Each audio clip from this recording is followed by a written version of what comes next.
j'espère que vous allez bien. Je suis super contente de vous retrouver sur YouTube, de reprendre mes vidéos et donc de vous retrouver vous. Vous avez peut-être dû voir ma vidéo précédente, c'était un DIY, j'étais pas encore vraiment très prête à me retrouver face à l'objectif comme aujourd'hui. Donc là du coup je sais pas trop ce que ça va donner, je sais pas du tout, mais voilà, j'ai pas envie de me prendre la tête, j'ai vraiment envie de revenir sur YouTube encore plus simple qu'avant.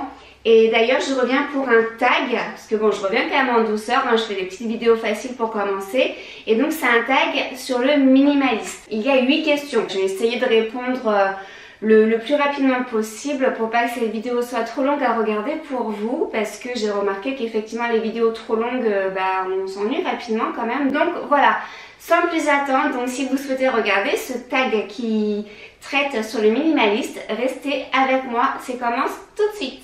Question numéro 1, qu'est-ce qui t'a amené à devenir minimaliste?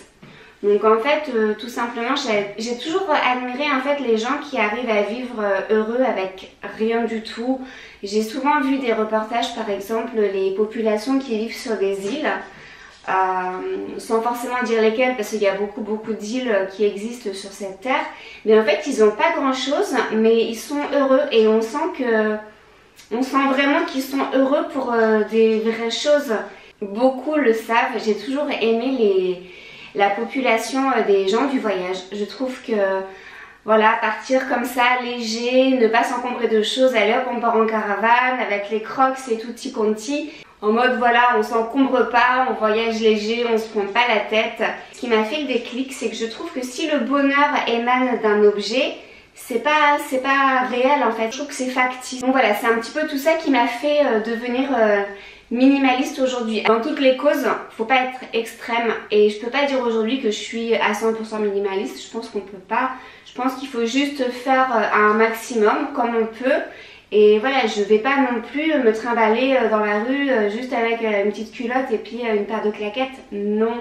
Mais voilà, je tends de plus en plus à un mode de vie minimaliste. Alors question numéro 2, quelle est ta définition du minimalisme? Pour moi le minimalisme c'est vraiment voilà, se faciliter la vie, ne pas s'encombrer de choses inutiles, de choses futiles, tout simplement ne pas être esclave du monde de la consommation. Question numéro 3, comment as-tu commencé le processus de désencombrement?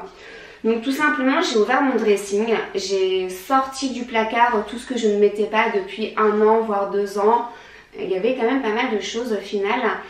Et puis j'ai ressenti un peu de légèreté, ça m'a fait du bien en fait de tout enlever, de tout mettre dans des sacs. J'ai même redécouvert des choses que je pensais avoir perdues, donc ouais ça m'a fait du bien. Et puis au final on n'a pas besoin de tout ça, on n'a pas besoin de s'encombrer de choses. Donc voilà, j'ai commencé par désencombrer mon dressing. Question numéro 4, quel était l'objet dont tu t'es séparé avec le plus de difficultés ou la zone la plus dure à désencombrer? Alors clairement, je ne pourrais pas répondre à cette question parce que voilà, si c'est dur pour moi de me séparer de quelque chose, je vais pas me forcer à le faire. Faut vraiment que ce soit, comment dire, faut vraiment que ce soit naturel, faut pas que ce soit une obligation, c'est pas un devoir, c'est juste se faciliter la vie. Et pour moi, se faciliter la vie, ça ne passe pas du tout par une obligation. Et voilà, donc non, cette question, je ne peux pas y répondre. Question numéro 5. Quelles sont tes astuces pour gérer le désir de posséder davantage? Alors, mes astuces, je vais dire qu'il voilà, il faut se poser les bonnes questions. Pourquoi je veux cet objet? Pourquoi j'ai envie de cet objet?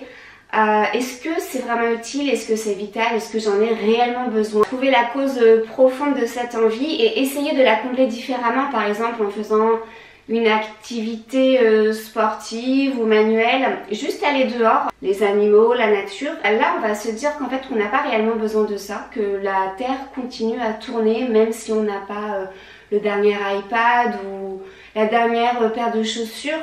Voilà, en fait on s'en fout de tout ça et je pense que voilà, éteindre la télé, ne plus regarder les publicités, aller dehors, parce que dehors c'est la vraie vie en fait, la nature, l'herbe qui pousse, le potager qui va bien, les animaux qui broutent, qui ruminent, voilà. Aller à l'extérieur, voir ce qui s'y passe et généralement, enfin moi c'est ce que je fais et je me sens vraiment ancrée quand je fais ça et du coup non, j'ai plus besoin de la paire de chaussures à paillettes dorées, on s'en fout. Question numéro 6, comment gères-tu les non minimalistes dans ton quotidien? bah, je les gère très bien. J'ai envie de dire que chacun fait ce qu'il veut, chacun fait sa vie comme il le sent, comme il le ressent. Je pense qu'il ne faut pas juger, chacun est comme il est et puis personne n'est parfait. Et dans tous les cas, moi-même, je ne me dis pas minimaliste à 100% parce que je ne peux pas l'être. J'aime ce mode de vie, j'essaye un maximum d'être minimaliste, mais je ne le serai pas à 100%. Et puis dans tous les cas, je pense qu'on ne peut pas être à 100% dans quelque chose. Parce que oui, on va avoir son véhicule pour aller travailler, ou pour aller voir sa petite mamie qui est malade, ou enfin voilà, on peut pas être à 100% minimaliste.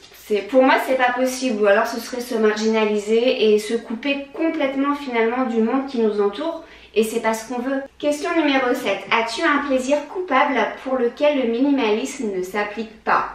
Oui, vous le voyez ici, c'est les coques de téléphone. J'adore les coques de téléphone, et puis bah, les baskets.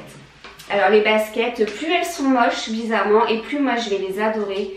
Je sais pas si vous me suivez un petit peu sur Insta, je sais pas si on les voit vraiment, mais ouais, des fois dans mes stories Insta, on voit un petit peu comment je suis habillée. Et ça, j'ai toujours des paires de baskets un peu bizarres. Et les montres, j'adore les montres. Bah d'ailleurs c'est bizarre parce que là j'en ai pas mis, mais j'adore les montres, je suis fan des montres. Donc ouais, j'ai plusieurs plaisirs coupables, c'est les coques de téléphone, les montres, les baskets. Alors des fois je regarde le retour parce que c'est un nouvel appareil et en fait non, j'ai oublié, il faut que je regarde... je vous ai dit, cette vidéo elle va être très ça fait 2-3 ans là que j'ai pas filmé de vidéo face caméra, du coup désolée si c'est un petit peu brouillon et si des fois je regarde en haut parce qu'en fait je trouve que, je sais pas, j'aimerais bien que ça fasse un flou derrière moi.